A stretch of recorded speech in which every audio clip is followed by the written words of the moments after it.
성경에 보면 예수님께서 니고데모에게 이런 말씀을 하십니다. 사람이 물과 성령으로 나지 아니하면 하나님 나라에 들어갈 수 없느니라. 천국에 들어갈 수 있는 가장 간단한 방법을 예수님께서 알려주려고 이런 말씀을 하셨을까요? 물로 세례를 받고 성령 받은 징표로 방언만 하면 천국에 들어갈 수 있다는 말씀인가 하는 것입니다. 세상에는 천국에 들어가는 방법에 대한 이야기들이 많이 떠돌고 있습니다. 물론 교회 안에도 있습니다. 제가 노회와 총회 일을 하다 보니까 종종 다른 교회들을 들러보게 됩니다. 그런데 한 교회에 갔더니 헌금 봉투에 이런 내용이 적혀 있었습니다. 일천번제, 그리고 그 아래에 새벽 시간을 하나님께 제 몇 회 아무개 이름을 적도록 그렇게 해 놓았습니다. 그거를 보면서 깜짝 놀랐습니다. 어떻게 이런 봉투가 있게 되었을까? 그런데 사실 일천번제라고 하는 이 이야기는 솔로몬 왕과 지혜에 대한 이야기로 우리에게 상당히 친근 있는 이야기입니다. 물론 좋은 의도로 그런 봉투를 만들었을 겁니다. 그래서 날마다 하나님께 예물을 드린다면 365일이 1년이니까 적어도 3년여 동안 하루도 빠지지 않고 하나님께 예물을 드리고, 또 52주 매주일마다 그렇게 해서 일천번제라고 하는 것을 1000번 한다고 한다면 적어도 20년 가까이 한 주도 빠지지 않고 그렇게 드려야 될 겁니다.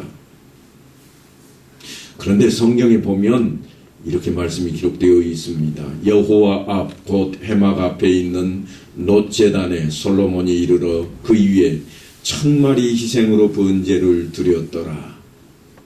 그러니까 솔로몬의 일천번제라고 하는 말은 1000마리의 희생 제물로 번제를 드렸다는 그런 뜻입니다. 그것이 소였는지 양이었는지 분명치 않지만 대단한 정성으로 그가 왕이 되면서 취임의 결단 서약을 하고 있는 모습입니다. 1000마리는 사실 하루에 드릴 수 있는 숫자가 아니기에 한 마리씩 1000일 동안 드렸다, 그런 주장이 나오고 있지만 사실은 그렇지 않습니다. 일천번제를 드린 곳이 어딘가 하면 기브온입니다. 그 땅은 예전에 여호수아를 통해서 아모리 족속을 칠 때에 백성들이 대적을 물리칠 때까지 태양이 머물렀던 그러한 장소입니다. 태양아 너는 기브온 위에 머무르라. 달아 너도 아얄론 골짜기에서 그리할지어다. 산당이지만 사실은 그곳에 무엇이 있어서 솔로몬이 그곳으로 갔는가 하면 성막이 거기에 있었습니다. 이스라엘 백성들이 출애굽할 때에 시내산 앞에서 제작하고 모세에 의해서 그 성막이 이동할 때마다 구름기둥과 불기둥으로 함께 하셨던 그 하나님, 그 성막이 어디에 있는가 하면 기브온 산당에 있었기 때문에 그 산당으로 가서 그 성막을 펼쳐놓고 하나님 앞에 예배드렸던 것입니다. 솔로몬이 온 회중과 함께 기브온 산당으로 갔으니 하나님의 회막 곧 여호와의 종 모세가 광야에서 지은 것이 거기에 있음이라. 지금은 물론 선지자 사무엘의 묘가 있습니다만 사실 그 땅은 과거에 산당이 있던 땅입니다.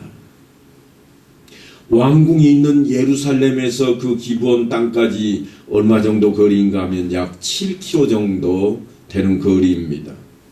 그러니까 왕의 어가가 움직이면 적어도 한나절은 소요되는 그러한 거리입니다.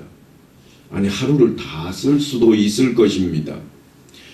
그렇다면 왕이 3년이나 되는 세월을 다른 정사는 돌보지도 않고 거기에 쏟아 부었을까요? 그렇지 않을 것입니다. 제가 이렇게 말씀드리는 데에는 그럴 만한 이유가 있습니다. 나중에 솔로몬이 성전을 짓고 봉헌할 때 엄청난 제물을 드립니다. 왕과 모든 백성이 여호와 앞에 제사를 드리니 솔로몬 왕이 드린 제물이 소가 22,000마리요 양이 12만 마리라. 이와 같이 왕과 모든 백성이 하나님의 전에 낙성식을 행하니라. 1000마리는 비교도 되지 않습니다. 소가 22,000마리요 양이 12만 마리입니다. 그 어마어마한 양의 제물을 어떻게 날마다 하나씩 드린다면 몇 년 동안이나 드리고 있었을까요? 그런데 놀라운 소식이 성경에는 또 기록이 되어 있습니다. 여호와의 전 앞들 가운데를 거룩하게 하고 거기서 번제물과 화목제인 기름을 드렸으니 이는 솔로몬이 지은 놋제단이 능히 그 번제물과 소제물과 기름을 용납할 수 없음이더라. 성전에 제단을 지어 놓았는데 그것만 가지고 안 되어서 놋제단을, 번제단을 추가로 더 만들었다는 이야기입니다. 왜냐하면 빨리 끝내야 되기 때문에 그렇습니다. 왕뿐만 아니라 모든 백성들이 다른 일은 하나도 하지 않고 예배만 드리고 있었는가? 그렇지 않다고 하는 것입니다. 그래서 하나님 앞에 예배 드리는 일로 사람들이 그 자리에 너무 긴 시간 머물러 있을 수 없어서 시간을 줄여야만 했습니다. 성경은 이렇게 전합니다. 그때 솔로몬이 7일 동안 절기를 지켰는데 하맛 어기에서부터 애굽 강까지 온 이스라엘에 심히 큰 회중이 모여 그와 함께 하였더니 8째 날에 무리가 한 성회를 여니라.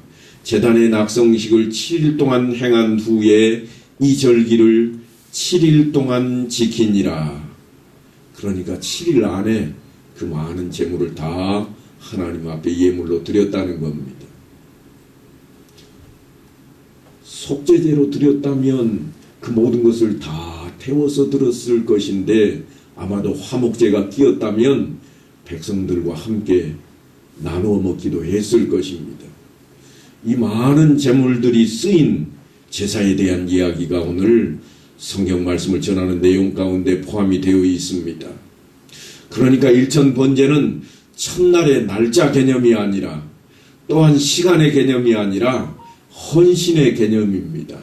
그만큼 헌신을 했다 그런 이야기입니다. 오늘날 우리가 예물을 드릴 때에도 11조를 드릴 때에는 자신의 신앙 고백이라 제가 그렇게 늘 말씀을 전하는 것처럼 신앙 고백으로 지금 예물을 드리고 있는 겁니다.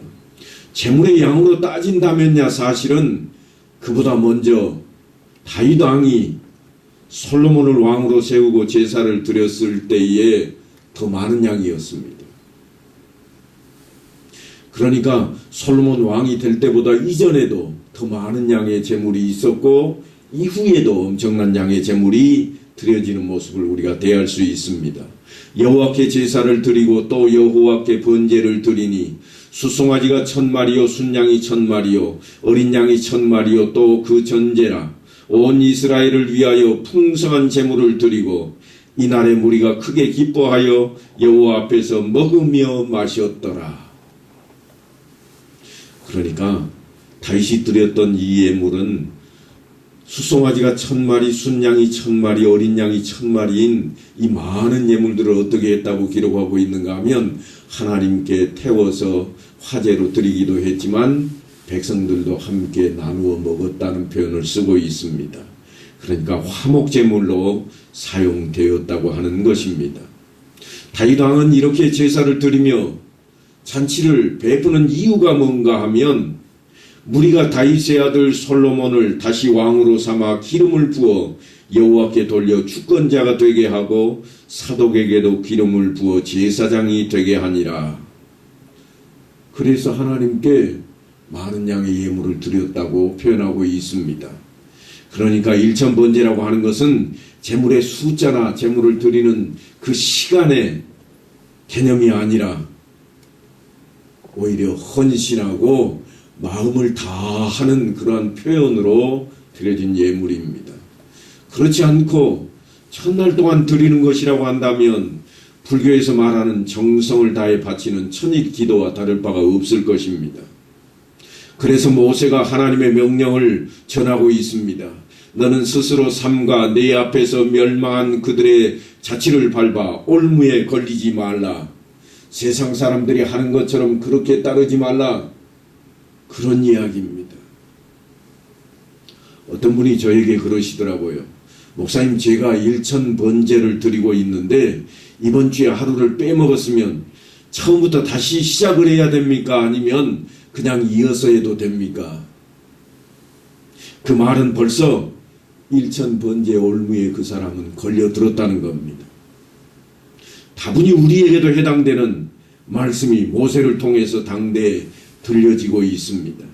또 그들의 신을 탐구하여 이르기를 이 민족들은 그 신들을 어떻게 섬겼는고 나도 그와 같이 하겠다 하지 말라. 심지어 자기들의 자녀를 불살라 그들의 신들에게 드렸느니라. 말도 안 되는 일 같지만 실제로 있었던 일입니다. 우리에게도 전혀 엉뚱한 이야기가 아닙니다. 세상 사람들이 정한수 떠놓고 비니까 우리도 그렇게 하나님 앞에 기도해야 될까요? 세상 사람들이 100일 기도하니까 우리도 100일 기도를 따라서 해야 될까요? 지금 그것에 대한 이야기를 모세가 일찌감치 해놓고 있는 내용입니다. 우리는 주님께서 우리에게 가르쳐 주신 대로 또한 신앙의 모범대로 따라야 할 것입니다. 하지만 그렇지 않으려고 하다 보니까 문제가 항상 생기곤 합니다. 우리에게도 아주 가까운 이야기가 있습니다. 초등학교 교과서에 지금도 나오는지 모르겠습니다만 과거에 국민학교 교과서에 나왔던 내용 중에 에밀레종 이야기가 있습니다. 우리나라의 국보 23호인 성덕대왕 신종이라고 하는 것인데 성덕대왕은 신라의 33대 왕입니다. 그의 아들인 35대 경덕왕이 아버지를 기리기 위해서 그의 이름을 붙여 종을 제작을 했습니다. 그런데 완성이 되질 않습니다. 만들어 놓고 나면 깨지고 또 만들고 나면 금이 가고 또 만들어 놓으면 소리가 둔탁해서 종이 되지를 않았습니다. 대개의 경우 무쇠나 청동으로 종을 만들 때는 합금이 용이하게 되도록 인을 대신해서 동물의 뼈를 사용했습니다. 그러나 종을 만드는 일이 실패와 실패를 거듭하면서 20여 년이 걸린 후에 손자인 36대 해공 왕에 이르러서야 성공하게 됩니다. 그런데 이때 성공하게 되었던 그 이야기가 에밀레종 이야기인데 무슨 이야기인가 하면 인신공양 이야기입니다. 어린 아이를 종 만드는 데에다 집어넣었다는 겁니다. 그러니까 이방 종교들 지금 저 가나안 땅에 있는 그 종교에만 인신공양이 있었던 게 아닙니다. 우리 가까이에도 있었습니다. 그래서 지금도 종을 울리기만 하면 죽은 아이가 자기 엄마를 부르는 소리처럼 애달게 에밀레 에밀레 한다고 그래서 에밀레종이라고 그럽니다. 그 이야기가 전설이든 사실이든 문제는 아주 심각합니다. 그런 모습으로 신을 믿는 우상의 문제가 여전히 우리 곁에 존재하고 있습니다. 교회 안에는 없을까요? 교회 안에도 종종 은밀하게 퍼지고 있는 소위 기도하는 신령한 사람들이 있습니다. 그들에게 우리의 기름과 미래를 묻고 부탁하는 것입니다. 어느 날 제가 여전도 연합회에 갔더니 한 권사님께서 저에게 이런 말씀을 하시더라고요. 목사님은 이런 시골에나 계실 분 같지 않아 보입니다. 그래서 제가 비긋이 웃었더니 그분이 이렇게 말씀을 합니다. 제가 아는 기도하는 신령한 한 권사님이 계신데 한번 만나보실래요? 그래서 만약 제가 그분을 만났다면 아마도 이 자리에 제가 없을 겁니다. 오늘따라 목사님이 뭐 말을 하는지 정말 그렇죠. 제가 이상한 이야기를 지금 하고 있습니다. 하지만 이것은 성경에서 경고하고 있는 말씀을 전하기 위해서 첨가로 드리는 말씀입니다. 모세가 이렇게 전합니다. 우리 한번 다 같이 읽어보십시다. 신명기 13장 1절의 말씀입니다. 다 같이 읽습니다. 시작. 너희 중에 선지자나 꿈꾸는 자가 일어나서 이적과 기사를 내게 보이고 그가 내게 말한 그 이적과 기사가 이루어지고 너희가 알지 못하던 다른 신들을 우리가 따라 섬기자고 말할지라도 너는 그 선지자나 꿈꾸는 자의 말을 청종하지 말라. 거짓 선지자나 엉터리 꿈쟁이 해몽이 아닙니다. 하나님의 사람들이 행하는 예언과 꿈에 대한 이야기입니다. 뭐라고 그랬는가 하면 너희 가운데 있는 선지자나 꿈꾸는 자라 그랬습니다. 요즘 우리말로 하자면 우리 안에 있는 신령한 어떤 자들이라 그런 표현입니다. 그들이 이적과 기사를 이루었다는 것입니다. 쪽집게처럼 맞추어서 떨어집니다. 그가 말하는 비책이 그대로 통합니다. 그런데 조금 이상합니다. 하나님의 일을 행하는 선지자와 꿈꾸는 자가 너희가 알지 못하던 다른 신들을 우리가 따라 섬기자 그런다는 겁니다. 오늘날 우리 주변에 있습니다. 너희는 모르지 이분이 성경에 말하는 재림 예수야. 성경에 말하는 하나님이 새롭게 우리 곁에 나타났다는 겁니다. 지금 그런 이야기입니다. 그럴지라도 너는 그 선지자나 꿈꾸는 자의 말을 청종하지 말라 신신당부하고 있습니다. 거기서 멈추는 정도가 아닙니다. 그런 선지자나 꿈꾸는 자는 죽이라. 아주 살벌합니다. 보통 명령이 아닙니다. 내 어머니의 아들 곧 내 형제나 내 자녀나 내 품의 아내나 너와 생명을 함께하는 친구가 너를 깨워도 따르지 말라는 겁니다. 내가 그렇게 존경하는 목사님이 하시는 말씀이니까 맞을 거라. 그런 이야기가 아닙니다. 그렇게 해석을 하면 큰일 납니다. 성경이 말씀하고 있는 것 이외에 다른 것을 첨가한다면 따르지 말라는 겁니다. 우리 안에 다분히 들어올 수 있는 이야기입니다.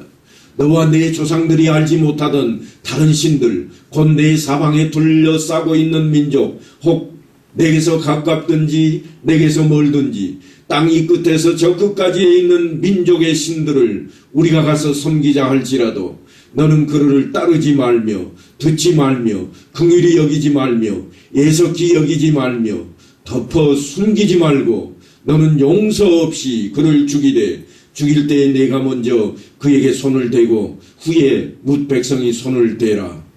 아주 구체적이고 대단히 가혹하다고 할 정도의 이야기입니다. 이런 이야기는 신명기 어느 구석에도 아니 신구약 성경 어디에도 나오지 않는 구절입니다. 오늘 여기에만 분명하게 기록해 놓고 있습니다.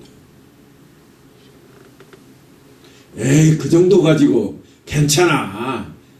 뭐 다른 교회 보니까 안수 집사님도 다 하던데 뭐. 지금 그런 이야기입니다. 성경은 아예 그런 자는 죽이라고까지 명하고 있습니다. 상종하지 말라고 그럽니다.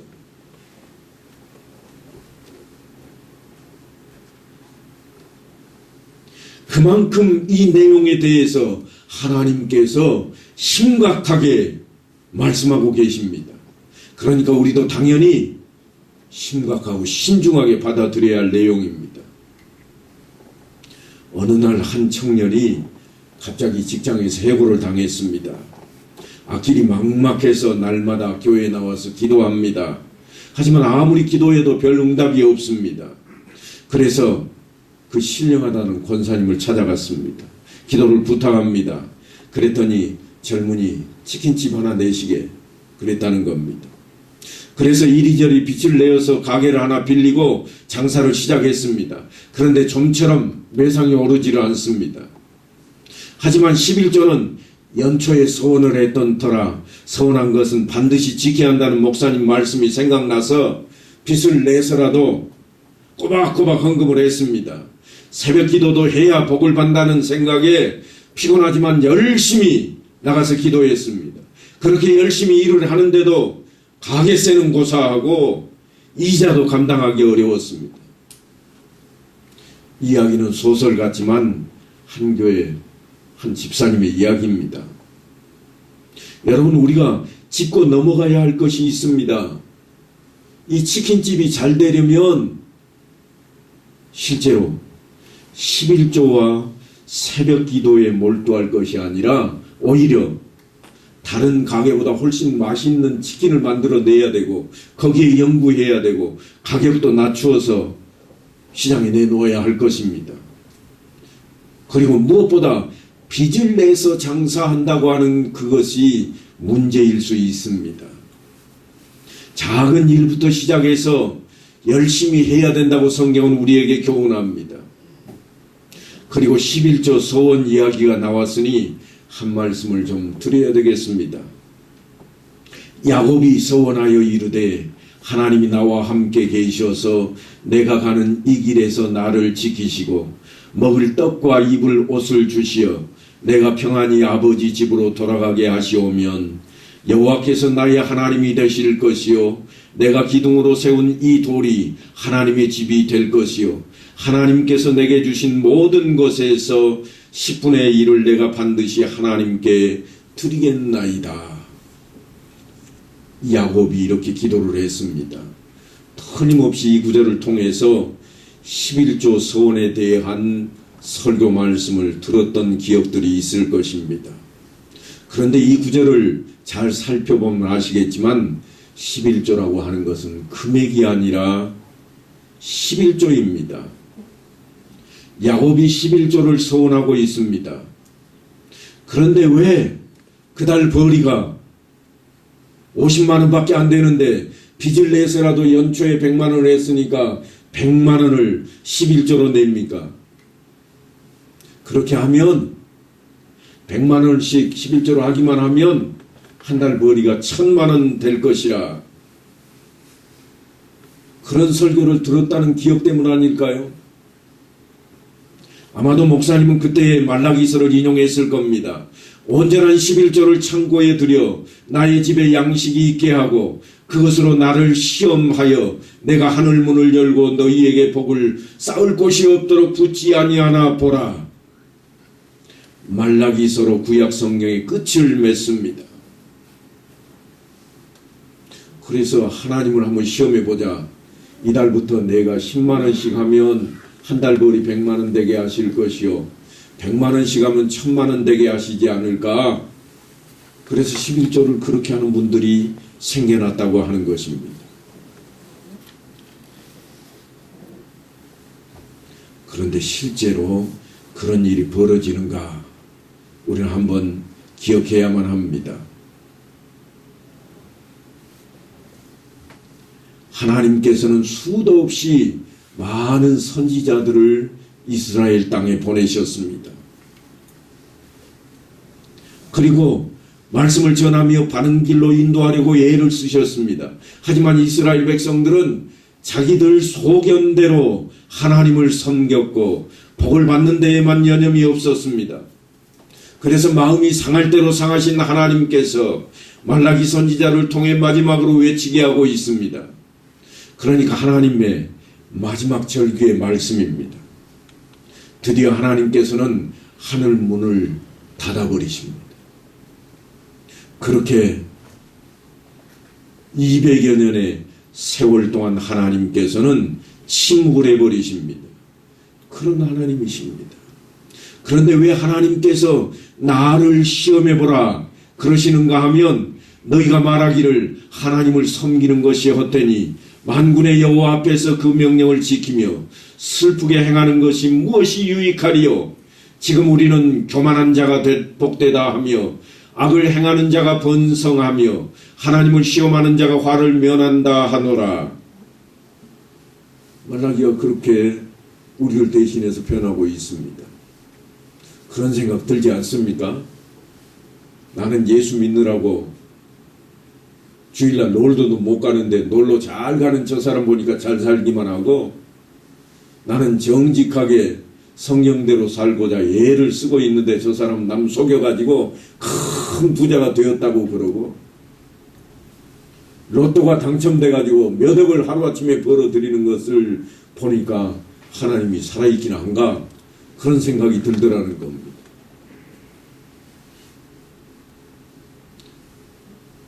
그런 생각을 하고 있는 이스라엘 백성들, 아니 우리에게 하나님께서 지금 뭐라고 그러시는가 하면, 그래 네 마음대로 한번 해봐라 그러시는 것이 다름 아닌 말라기 선지자를 통해 들려주는 말씀입니다. 네 마음대로 해봐라. 내가 가만히 있어 볼게.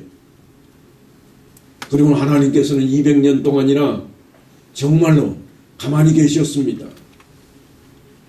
마음대로 하도록 내버려 두셨습니다. 그리고는 하나님께서 친히 육신을 입고 이 땅에 등장하십니다. 소위 성육신 하시는 겁니다. 그분이 바로 예수 그리스도입니다. 그런데 예수님께서 시험 받으신 사건을 기억하고 계십니까? 사탄이 예수님을 성전 꼭대기로 인도해 놓고 하는 말이 기록되었으되 하나님이 너를 위하여 그 사자들을 명하사 너를 지키게 하시리라 하였고, 또한 그들이 손으로 너를 받들어 내 발이 돌이 부딪히지 않게 하시리라 하지 않았느냐. 그래서 예수님께서 그 성전 꼭대기에서 뛰어내리셨을까요?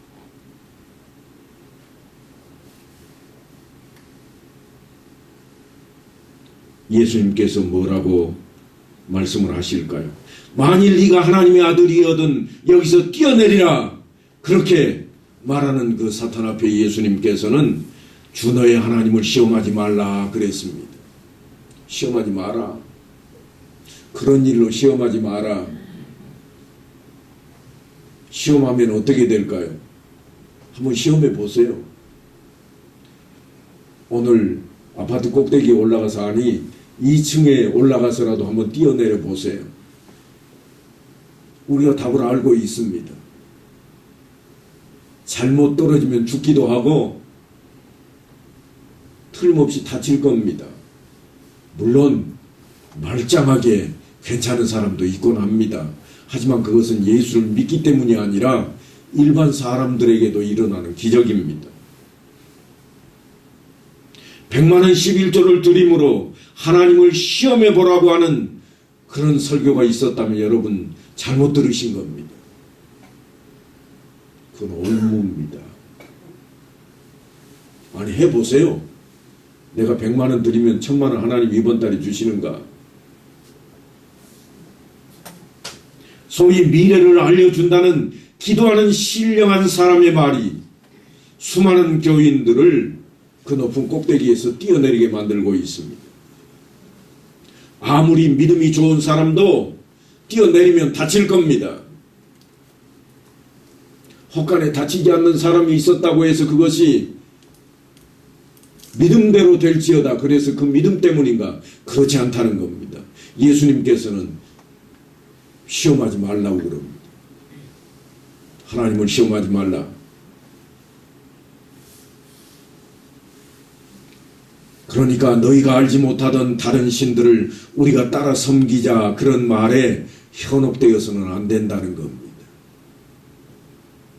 여기에 예수가 나타났다 믿으시면 안 됩니다. 예수님은 이미 성경에 기록된 대로 이 땅에 오셨습니다. 그리고 심판을 하시기 위해 나중에 오실 겁니다. 그때는 심판의 때입니다.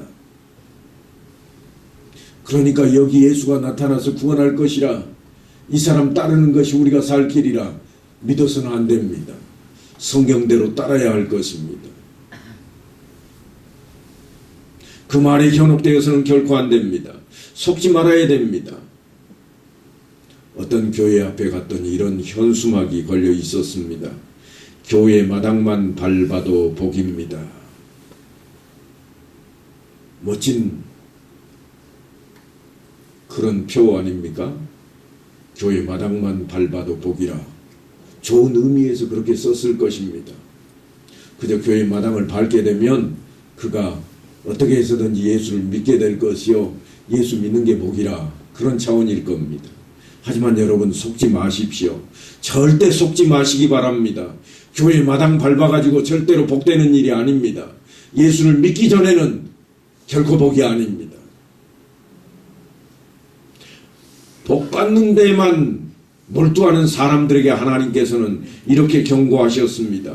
너희가 내 앞에 보이려오니 이것을 누가 너희에게 요구하였느냐? 내 마당만 밟을 뿐이니라. 마당만 밟아서는 결코 안 된다는 겁니다. 누가 그렇게 하라고 하더냐? 하나님의 그 질문 앞에 우리가 서 있습니다.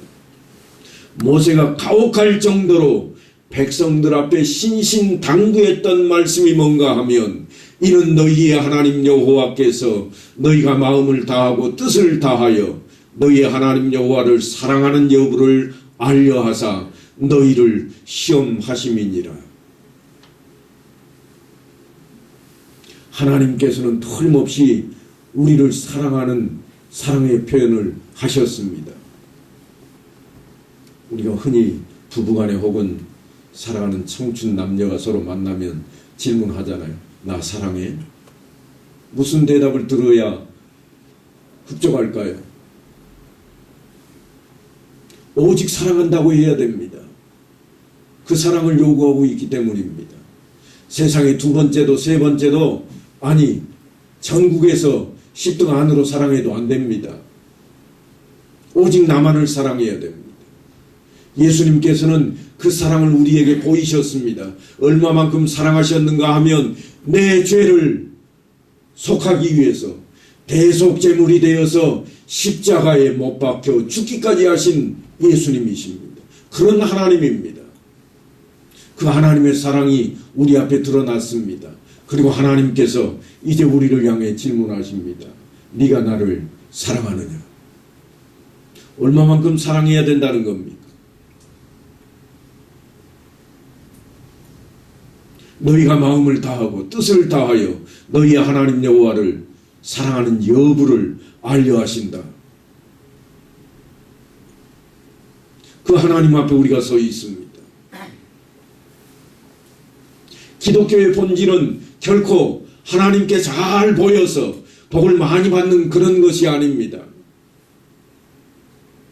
하나님을 사랑하되 마음과 뜻과 목숨을 다하여 사랑하는 오직 하나님 사랑입니다.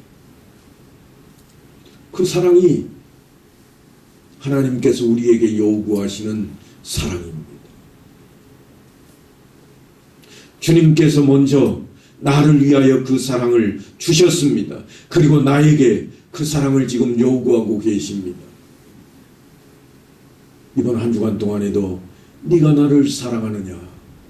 주님의 그 말씀 앞에 우리가 서 있음을 기억하고 하나님과 동행하는 그 사랑 안에 거하는 여러분 다 되시기를 간절히 축원합니다.